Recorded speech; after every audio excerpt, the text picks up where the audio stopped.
Welcome to Exploring the Mystical Side of Life with your host, Michelle Aubin and Linda Lang.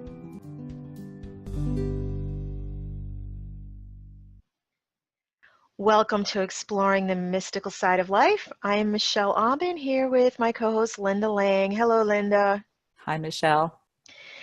So we want to welcome everyone, and today we're going to talk about this thing that I've experienced and Linda has experienced, where when you have expansion in your life in any area or up-leveling in any area, could be business, spiritual, self-care, healing, anything like that. What happens when you're exploring topics that nobody around you is interested in talking about, or they're just not on the same page? And so I've run into this. I think it's part of growth. I think it's part of becoming more of who we are and embracing who we are. And there comes a point where sometimes just we're going in a direction where other people are not joining us. And so we just thought that would be a great topic today. So have you run into that, Linda? We talked a little bit about it, but you've run into that. Yeah, for sure, Michelle. I think that most people, especially on a spiritual path, I think that probably happens in some way, shape, or form. And then they have to make the conscious decision over what's more important, to keep following their investigation and their expansion, or to kind of call that back to fit into their old paradigm. And I know for me, I imagine for you, there comes a point where you are not able or willing to fit into the old paradigm anymore. And I think of it like a little chicken that's going to hatch out of the egg, and the egg just gets too small and you can't stay anymore because you're not an egg anymore. You're a chicken. You're a chick, right? So you have to break out. You have to be who you are. So sometimes it doesn't feel like a choice. Yeah, probably the first time that I have a conscious recollection of that, I didn't feel like I had much choice, because that was when I was healing myself from cancer and I had to start investigating things in the early 80s that were very, very fringe then, natural healing, herbs, alternative healing. And so it definitely did kind of create a distance between me and, my group of friends. I was fortunate. I had two sisters that I could kind of express and communicate with. But, even though many of my friends just kind of couldn't go there with me, it opened up the door to new friends that were more open to different possibilities. That's really great. That's my experience too. But I think sometimes there's like a gap. In my own experience, I go back to the 80s as well. I remember being interested in all of these topics, and at that time feeling different from everyone else, different from the mainstream in a way that didn't feel good. I felt like the things I was interested in made sense, but I felt so fringe. I don't know if things are different now and things are accepted more, or if it's just that we have the internet so I can access. It kind of felt underground. I would go to channelings, and I would go to things at people's houses, and it just kind of felt a little bit underground. And now it just seems like I could just go on YouTube and there's all these interesting things happening with all kinds of topics. And for me, I just like you have brought in friends like you who share a curiosity and an interest in these topics. But there was almost like a gap in the expansion, and a time period where I felt like I was kind of alone and had to learn to trust in myself and rely on myself and not get any kind of validation from anyone else, if that makes sense, and just trust my own journey. And now I have so many people, in my life who are also on the same journey in their own way. So, did I you don't have a gap? I don't think that's a bad thing. No. It might not be very comfortable in the moment, but the level of growth and self-awareness and self-trust that you develop through those times, Oh, yeah.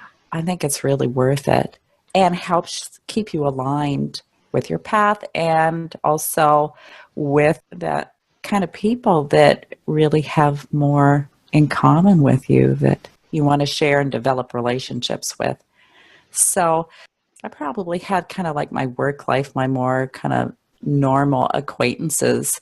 And then I had this kind of closet real me that like I didn't tell anybody about my cancer experience or all the mystical stuff that was happening. Although years later, when I would run into those people, they'd be like, oh, yeah, I can see that in you. Like they could already sense that kind of spiritual focus that was already imbued in my aura, let's say, but they already had some kind of sense that there was that That percolating part of within you. me, even though I tried to maybe hide it or not be blatantly obvious about it. That's interesting. Do you find that that is something you're still, I mean, this is your business.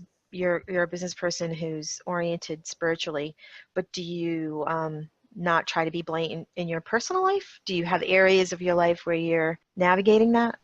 No, I think I've pretty much come to terms now that if, someone can't handle me the way I am, then I mean that's okay. Hmm. And that doesn't necessarily mean that I should adjust who I am so that I can fit into their model of what I should be. Hmm. So, yeah, I don't do that anymore. And do Thank- you find people are trying to get you to fit in? I mean, does that even happen? Like people try to get you because you're being who you are, you're being so open about who you are. Do people just say, well, that's who she is, or do they still try to limit you? No, I don't think they try to limit me. I mean, it's kind of fun and I'm kind of amused when I get like, "Oh, you're so weird."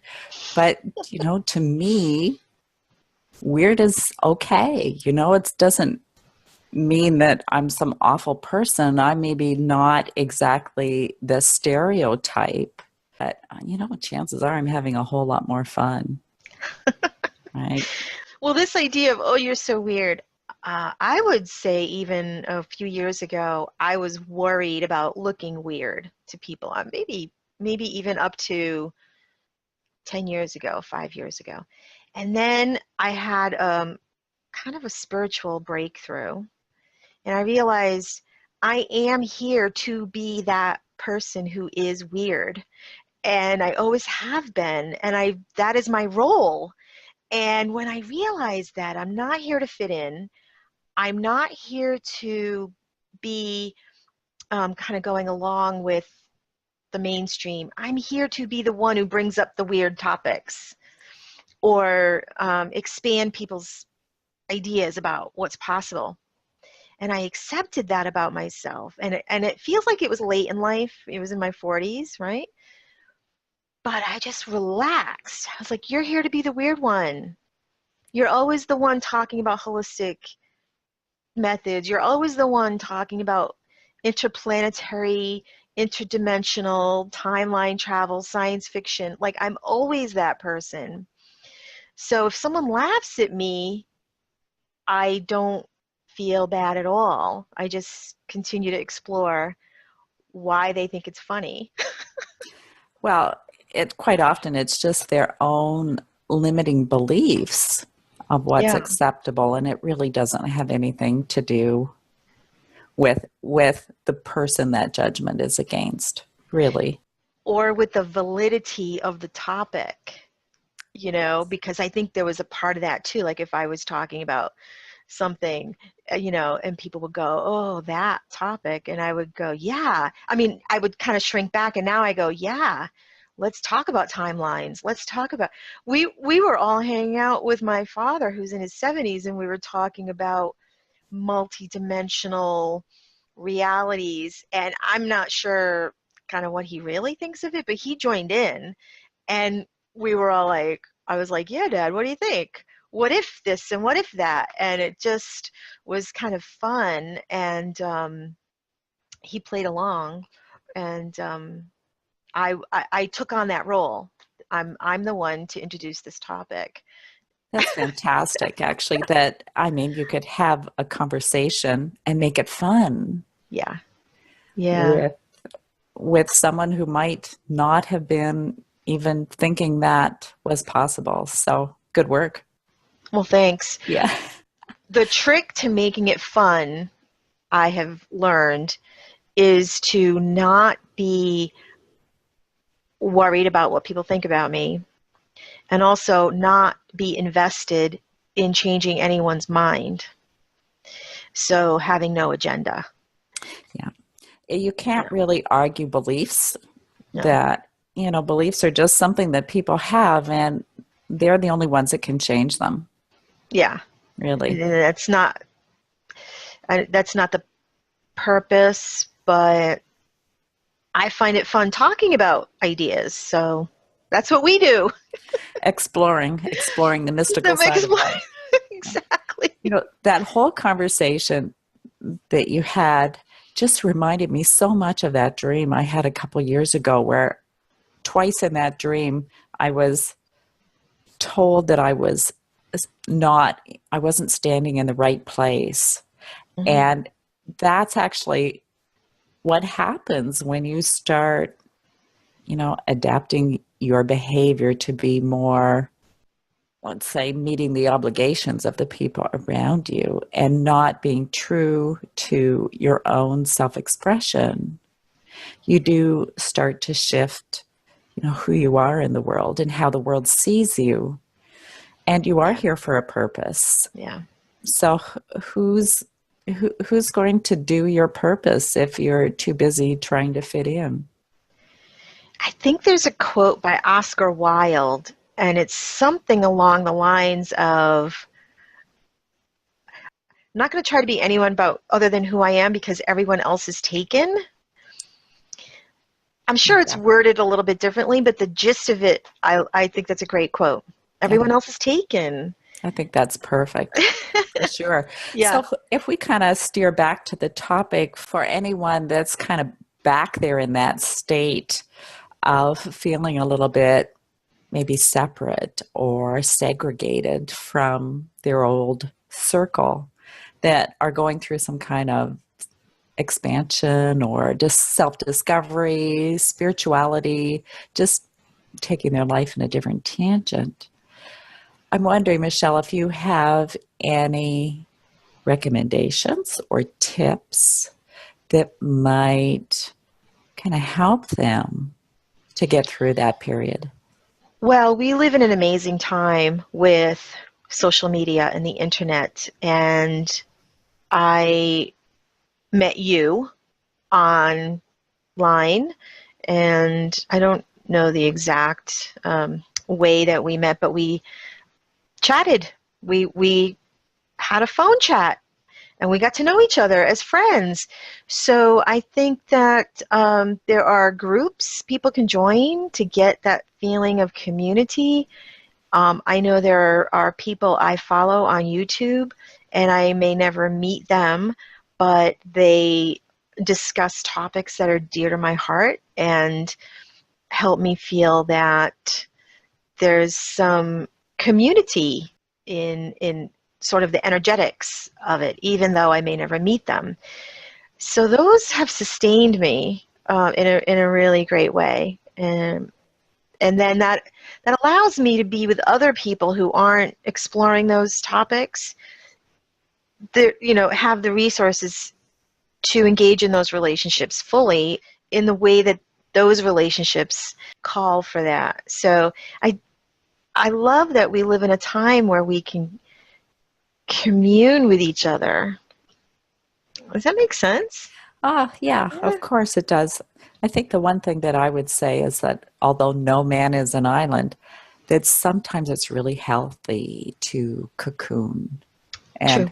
and, kind of not withdraw from the world per se, but to really spend a lot of time with oneself and doing what nurtures one's own soul, whether that's reading or researching or meditating or singing, whatever it Mm. is, can be a way to kind of help carry you through those times of change. Mm-hmm.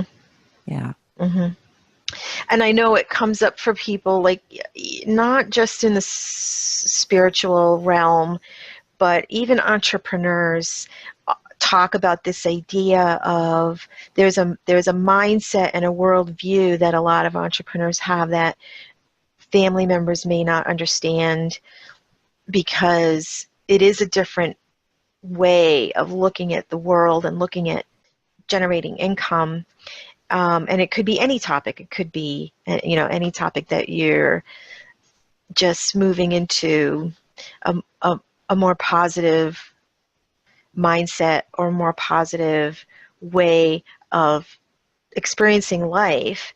And if the people that you've spent decades with are still doing what they've always done, and here you are, kind of up leveling yourself, or even athletically getting in shape. And sometimes we do have to prioritize.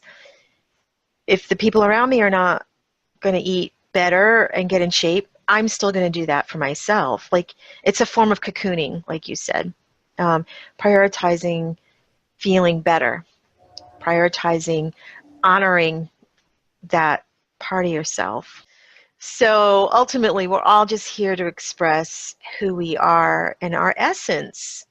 And I find that when I do, it feels better anyway. It doesn't feel good to restrict who I am. And so, yeah, just be who we are. Well said, Michelle.